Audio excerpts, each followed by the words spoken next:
also dealing with a major avian influenza outbreak. So it pretty much stretches us. Also, our wildfire season really only starts around December. So a lot of our aerial resources have not come down to the province yet, which, it really puts a lot of pressure on us.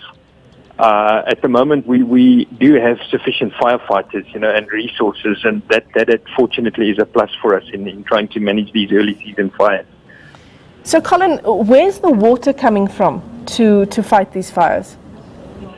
Yeah, unfortunately, the problem is that we have to use the water sources that are needed for us to provide to people. So it's a very small amount of water if you look at the larger usage, of what the city uses and the rest of the province uses. But clearly, the whole approach of, trying to save every drop is not going to assist.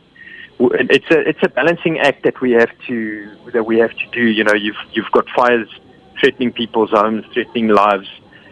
So it takes a lot in terms of the management of these kind of fires, and you've really got to know when the time comes that you actually just need to leave the fire if it goes into areas where there's nothing at risk, and then just control it from that perspective. Yeah, absolutely. So we're saying that wildfires are still raging in parts of the Western Cape.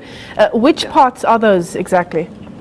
All right, so it's mostly in the area of the city of Cape Town. The fire that we had that started yesterday afternoon that caused the devastation and destroyed their houses was in the Gordons Bay area and around the Sir Lowry's Pass road.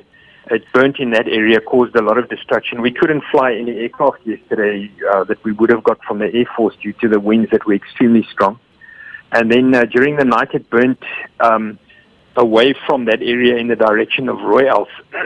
And then we also have a fire in the Gebou area which is burning back in the other direction. They have, I would not say they're under control, but we've still got around 400 firefighters on those fires, dealing with flare-ups, controlling the fires in the different areas. And then the other fire that we had was very late last night in the Simonstown area near the military base and near an informal settlement there. Quite a lot of a large area burnt, but fortunately we were able to prevent it from getting anywhere close to the informal settlement. Colin, our reporter Artem Tungana is tracking the story for us. We spoke to her a little earlier and it was quite windy where she was in Gordons Bay. What's the weather forecast saying about this, the wind continuing? Yes, the wind is unfortunately going to continue, and obviously, we have a wind change happening, sort of a wind shift which happens around 2 in the afternoon, so we're on high alert for that.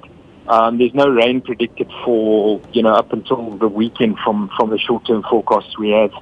So it's going to be hot, it's going to be windy, it's very high fire risk kind of situation that we've got.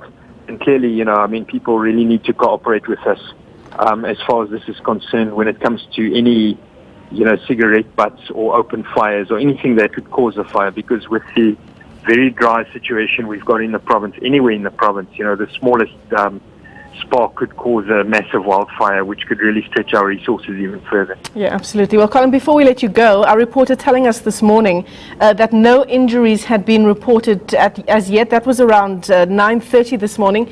Is that still the case? Yes, thankfully that is still the case. All right, fantastic. That's great to hear, and all the very best to you and your team. That was Colin Dana. He is Head of Disaster Management and Fire Rescue in the Western Cape as those wildfires continue to rage in parts of the province.